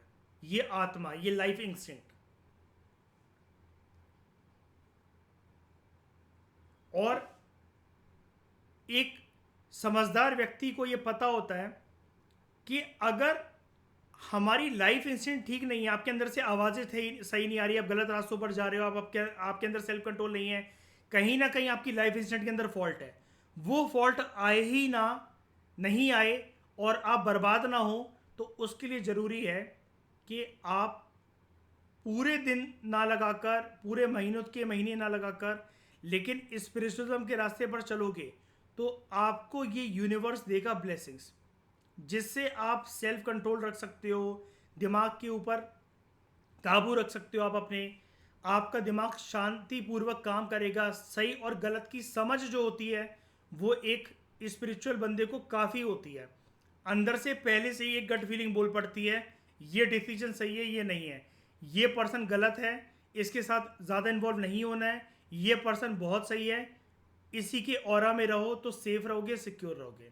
हमारी आत्मा अक्सर हमें ये हिंट देती है, और उन लोगों की आत्मा ज़्यादा अच्छे से उनको हिंट देती है। उनकी गट फीलिंग, उनका जो एक वो होता है कि अंदर से एक आवाज़ निकलती है फ्यूचर को लेकर या इमीडिएट फ्यूचर को लेकर। स्पिरिचुअल लोगों की आवाज़ ऐसी चीज़ों को लेकर, ऐसी सिचुएशंस को लेकर बहुत क्लियर होता है। उनकी गट फीलिंग उनको कभी धोखा नहीं देती है।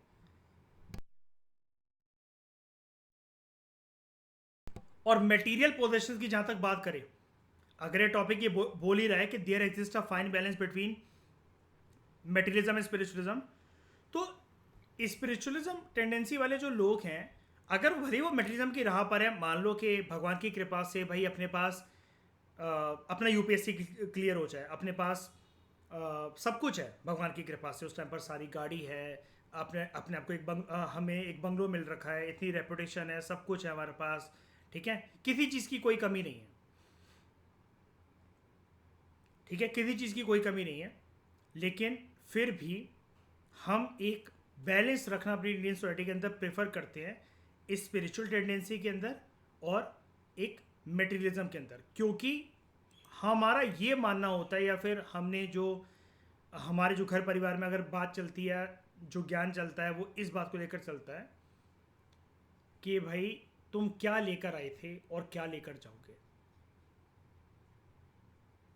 जितना मर्जी कमा लो, कुछ भी जोड़ लो, छोड़कर तो इसी संसार में लेकर जाना है आपको। आपने अरबों करोड़ों खरबों रुपए अगर जोड़ भी लिए, तो आपके जोड़ने के बाद आने वाली जो जनरेशन है वो उसके मजे लेगी ना। आप थोड़ी ना मजे ले पा रहे हो उसके पूरे के पूरे, क्योंकि पूरा पैसा तो आप खर्च कर ही नहीं पाओगे, और लेकर एक तीली भी नहीं जाओगे, क्योंकि शमशान घाट पर तो लोग आपके कपड़े भी उतार लेंगे, आपके हाथों में अंगूठियां छोड़ेंगे, एक लड़की के गले में ना ही कोई सोने की चेन होगी, ना ही उसका मंगलसूत्र होगा, सारी इंपॉर्टेंट चीज़ें ऐसे जो स्टफ है वो उतार लिए जाएंगे। तो पूरे जिंदगी जो मेटीरियलिस्टिक पोजेशन जो बंदे ने जोड़ी भी अगर, तो उससे कर क्या लिया।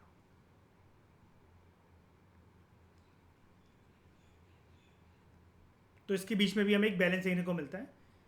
फिर there exist a balance between individualism and collectivism. Individualism का मतलब होता है it is a moral, political या सोशल आउटलुक जहां पर हम लोग बात करते हैं ह्यूमन इंडिपेंडेंस की, आत्मनिर्भरता की और फ्रीडम और लिबर्टी की एक इंडिविजुअल की जिंदगी में। और कलेक्टिविज्म प्रायोरिटी देता है ग्रुप को ओवर ईच इंडिविजुअल। तो हमारी सोसाइटी के अंदर एक फाइन बैलेंस हमें देखने को मिलता है कि इंडिविजुअल जो है वो भी बहुत इंपॉर्टेंट है। और जिस ग्रुप से, अब ग्रुप कौन होता है इंडिविजुअल की लाइफ में? पहला ग्रुप होता है हमारा परिवार, ठीक है। और मैंने आपको बताया था ना, एक इंडिविजुअल जो होता है, एक जो सेल्फ का कंसेप्ट होता है, वो 4 चीजों से घिरा रहता है अपने जीवन में। उपेंद्र सिंह के अंदर बताया था नहीं ये वाली चीज मैंने आपको? पेरेंट्स, टीचर्स, फ्रेंड्स या जिसको पीयर्स भी बोलते हैं, और other significant persons. Other significant person मतलब ये आपके रोल मॉडल्स भी हो सकते हैं या फिर कोई ऐसे टॉपिक्स जिसकी तरफ आप इंक्लाइंड हो। तो हमारे यहाँ इंडियन सोसाइटी के अंदर ग्रुप को भी प्रायोरिटी दी जाती है कि देखो घर परिवार के लोग जो है हमेशा आपका फायदा ही चाहेंगे, कभी आपका नुकसान नहीं होने देंगे, हमेशा अच्छे बुरे में वही आपके साथ रहेंगे। तो हम लोग अपने ग्रुप से भी दूर नहीं होते, लेकिन साथ में हम लोग इंडिविजुअल के ऊपर भी फोकस करते हैं कि ह्यूमन इंडिपेंडेंस, सेल्फ रिलायंस और लिबर्टी बहुत ज़रूरी है। लेकिन मैं जानता हूं कि आपके मन के अंदर क्या चल रहा होगा कि सर भारत के समाज के अंदर ये एंजॉय ही कौन करने देता है? ना हमारे घर में हमारा पर्सनल रूम होता है, जब देखो कोई भी कमरे के अंदर घुसे चला आता है बिना नॉक करे। ये तो हमारे जीवन में सिर्फ नाम नाम की बातें हैं। आत्मनिर्भरता, लिबर्टी और ह्यूमन इंडिपेंडेंस, हर डिसीजन हमारे पापा मम्मी लेते हैं, हमारे ऊपर थोप देते हैं। हम कुछ करने को बोलें तो हमें बोलते हैं तुम क्या करोगे ये सब करके, दोस्तों के साथ क्यों जाना है, जहाँ घूमना है हमारे साथ घूमो, बाहर जा रहे हो तो इतने बजे लौट कर आ जाना, किसके साथ घूम रहे हो वीडियो कॉलिंग करके दिखाओ। कई कई लोगों के तो फ़ोन भी चेक होते हैं।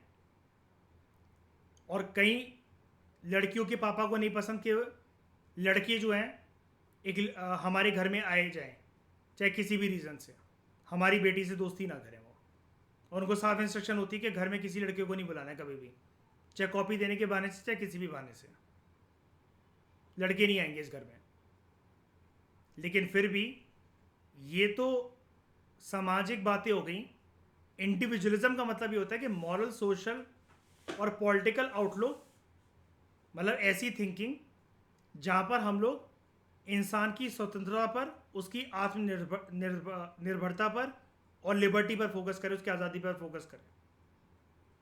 और कलेक्टिविज्म का कंसेप्ट ये कहता है ग्रुप को प्रायोरिटी देना ओवर ईच इंडिविजुअल, कि ज़्यादा important group as compared to individual.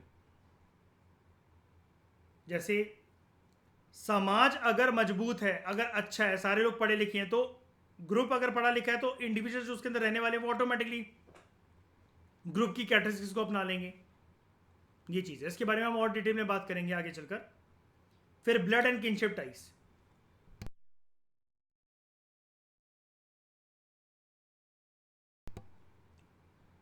जो ब्लड रिलेशंस हैं और जो किनशिप टाइज हैं। तो दोस्तों किनशिप क्या होता है? रिश्तेदारों को बोलते हैं हम लोग, है ना, relationship between the members of same family. तो खून के रिश्ते जो हैं और जो रिश्तेदार हैं, they ties these ties enjoy a strong hold over other social relationship. हमारे जो बाहर के जो दूसरे रिश्ते होते हैं उनसे ज़्यादा, जैसे अभी मैंने आपको प्रीवियस में बताया कि जो पेरेंट्स है, जो हमारी फैमिली है, उसको ज़्यादा अच्छा समझा जाता है कि अच्छे बुरे वक्त के अंदर ये ज़्यादा काम आएंगे एज कम्पेयर टू बाहर वाले लोग। बाहर वाले लोग सिर्फ आपसे चिकनी चुपड़ी बातें करेंगे, अच्छा आपको सपने दिखाएंगे, लेकिन ज़रूरत के वक्त पर आपकी हंसी खुशी के मौके पर तो चले आएंगे, लेकिन ज़रूरत के वक्त पर घर परिवार वाले लोग ही काम आते। ये हमारे समाज के अंदर हमें सिखाया जाता है और लोग इसको कई बार ऑब्जर्व करते भी और ये चीज़ सीखते भी हैं। तो ब्लड रिलेशन और kinship ties, they enjoy a strong hold over other social relationship.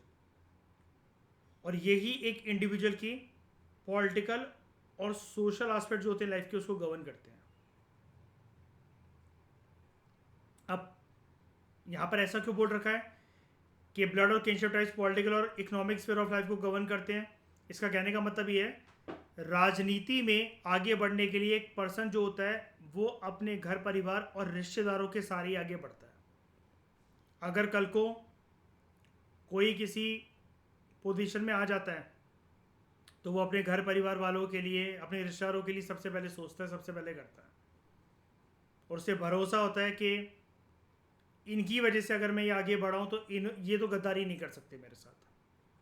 और इकोनॉमिक स्फीयर ऑफ लाइफ कैसे, इसको मैं ऐसे आपको एक्सप्लेन करता हूँ।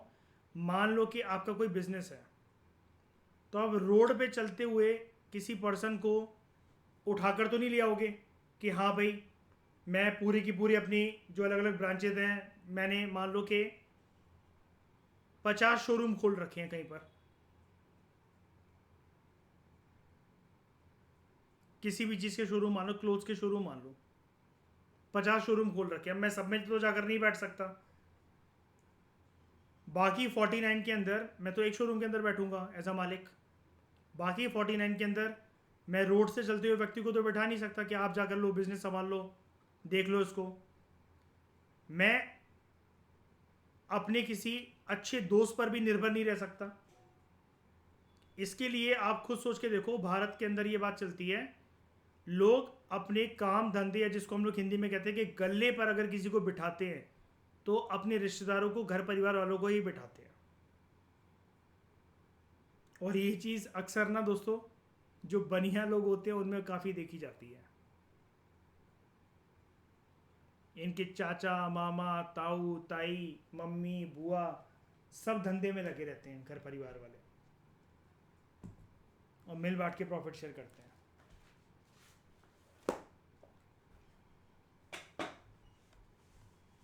तो ये समझ में आए आपको कैरेक्टरिस्टिक्स इंडियन सोसाइटी के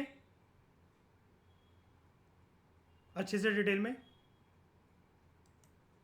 तो इस डिस्कशन में दोस्तों फिलहाल इतना ही। Thank you very much for discussion. Next lecture में हम लोग बात करेंगे salient features of Indian society के बारे में। Thank you very much.